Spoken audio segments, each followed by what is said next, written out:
Kabut tebal masih setia menyelimuti suasana pagi, menyisakan udara dingin yang menusuk hidung. Dari kejauhan, derap langkah kambing gembala terdengar pelan, berjalan santai di tepi jalan yang basah oleh embun. Sesekali, deru mesin mobil perusahaan kayu memecah kesunyian.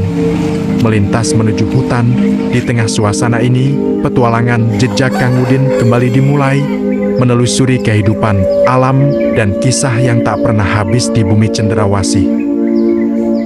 Mari ikuti terus perjalanan Kitong di alam bebas, mengenal tanah Papua lebih dekat.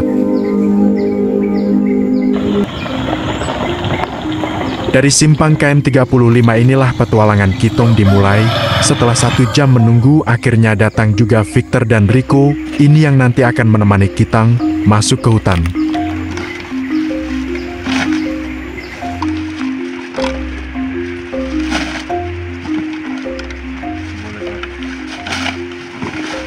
Biar tinggal aja dulu nggak apa, nanti pulangnya diambil.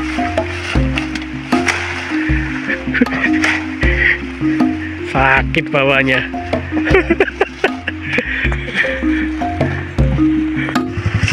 Seperti episode sebelumnya, Kitong kembali menapaki jalan akses logging jalur yang tak pernah lelah menyimpan cerita. Hanya jalan akses ini penghubung perekonomian 2 distrik yang kian hari mulai tertutup alam. Langit merunduk kelabu, udara dingin menghembus lembut, dan gerimis kecil meneteskan kesejukan di kulit. Meski alam memberi tanda, Kitong memilih untuk terus berjalan, karena setiap langkah adalah bagian dari perjalanan yang tak bisa diulang.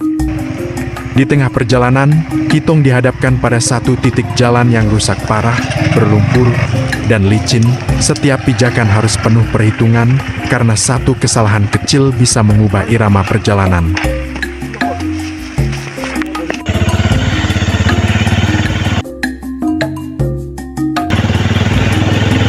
Gimana, mau makan dulu? Ya udah, makan aja dulu. Ini nampaknya udah lemes ini. Pagi belum sarapan ya? Sakit perut. Ya udah, makan aja dulu.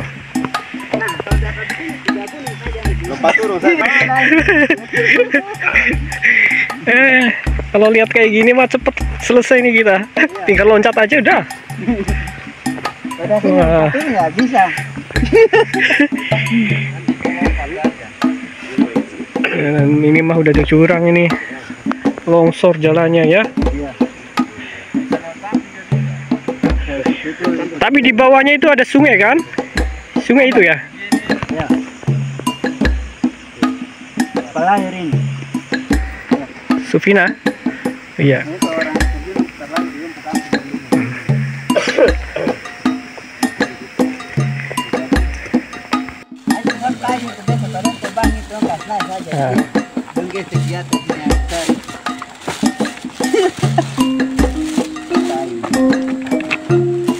Yuk, manggapi dulu. Demi. Aduh. Lama nggak tengok Demi nih aku nih.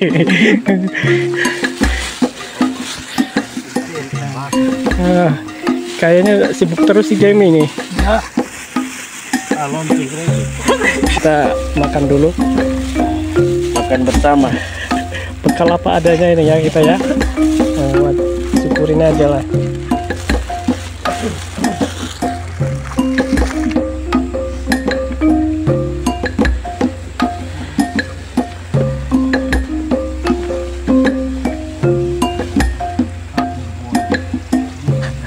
Hancur ya? Ya udah kena ini tadi kena basah. Nah, inilah kendaraan tempurnya nih. Di Papua nih, R15 ini masuk ke kebun ini.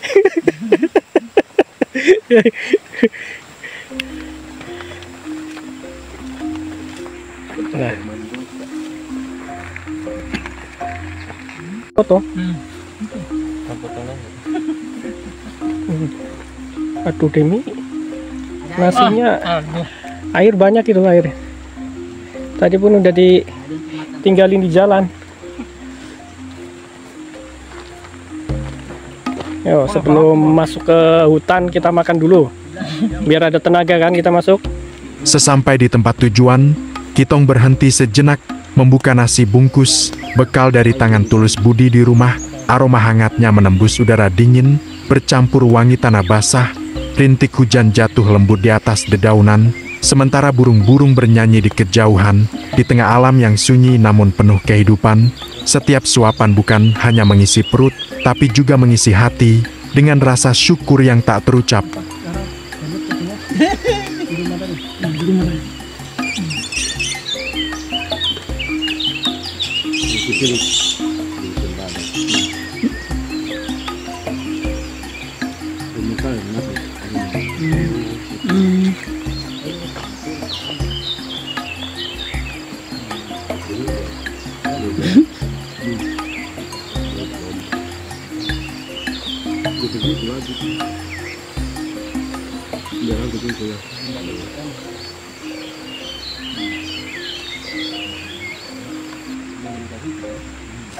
Selesai makan, tenaga kembali terisi.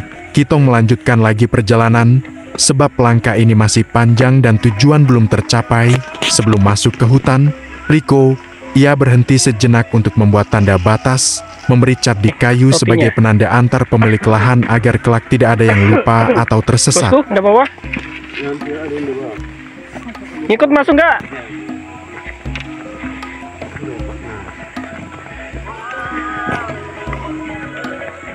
Begini berarti itu piaro baik.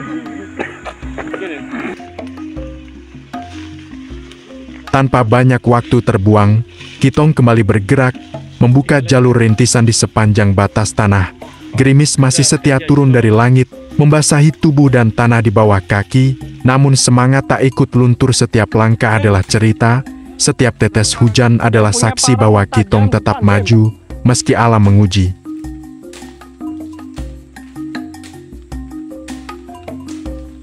Meski jalan terjal, licin, dan kaki sudah terasa pegal, entah kenapa Kitong masih saja sempat bercanda. Nah, ini dia, Demianus Movino, biasa saya panggil Demi. Kalau jalan di depan landai, dia paling duluan sampai, tapi kalau ketemu tanjakan, tiba-tiba langkahnya jadi slow motion, persis film drama Korea. Katanya sih biar sinematik, padahal napasnya saja sudah mirip pompa ban mau meledak.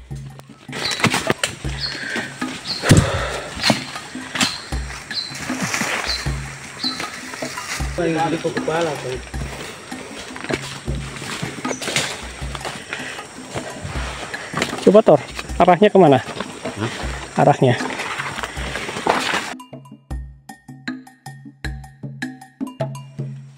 Napas terasa sudah mengengah-engah, langkah kaki menanjak, turun lembah, menyeberangi sungai kecil, kiri kanan hutan, yang lebat menutup pandangan jauh ke depan, keringat mengalir, tapi hati tetap teguh.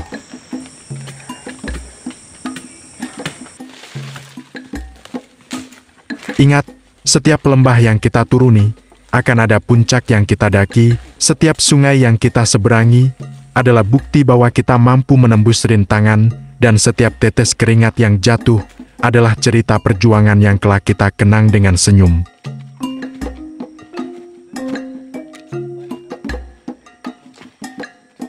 Kitong berjalan bukan hanya untuk sampai, tapi untuk membuktikan bahwa langkah kecil pun, jika tak berhenti, akan membawa kita melewati hutan selebat ini, sungai sejernih ini, dan perjalanan sepanjang ini.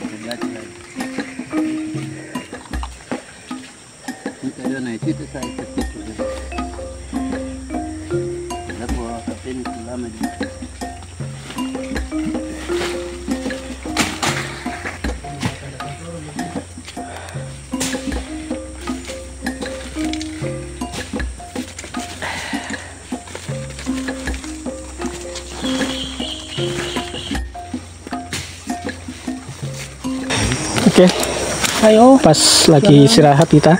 Bagaimana Pak Ce? Perjalanan kita hari ini luar biasa kah? Iya biasa. Ini namanya Pak Ce Demi. Dia biasanya tiap kali turun ke lapangan selalu ya ngikut kita. Selama ini jomblo. Ya, statusnya dia pun jomblo sekarang ini.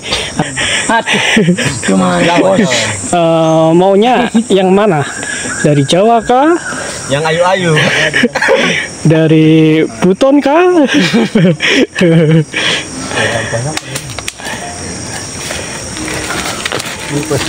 Hai guys, ini Guys, Pinang baik guys. Ini namanya Pinang. Pinang, kan? Ya.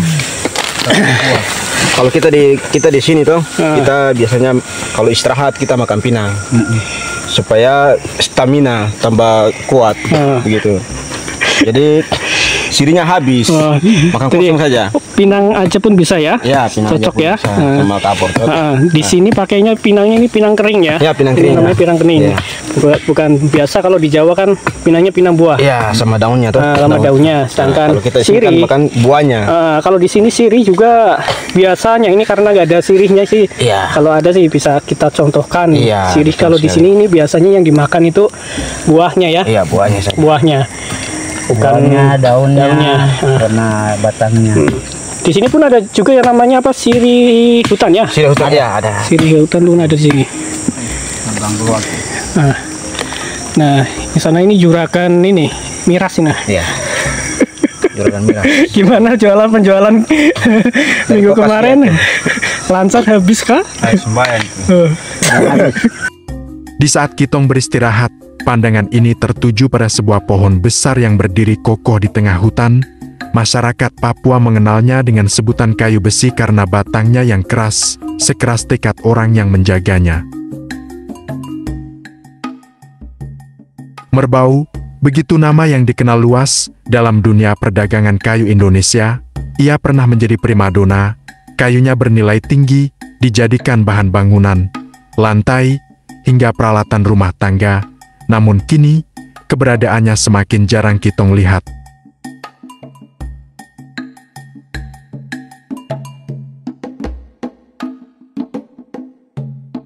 Mungkin dulu hutan menyimpannya dalam jumlah banyak, tapi waktu, kebutuhan, dan tangan manusia telah mengubah segalanya. Pohon ini bukan sekadar kayu, ia adalah saksi bisu, pengingat bahwa alam memberi, tapi kita harus pandai menjaga, sebab kalau hari ini kita lalai, esok hanya akan tinggal cerita.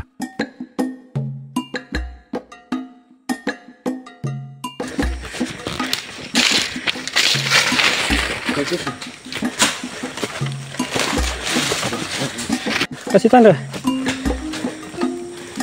Kayu besi kah ini namanya? Kayu susu. Susu. Ya. Kayu susu. Ya, banyak susunya tuh. Iya, Demi. Kayaknya ini namanya kayu susu, Demi. Susunya.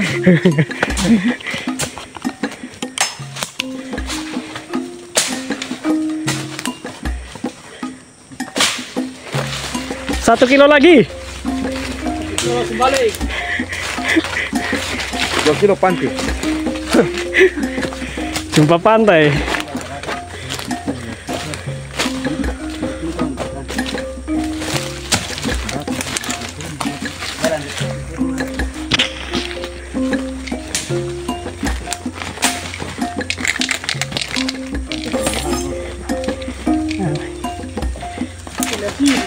Putus kah bukitnya? Iya sih.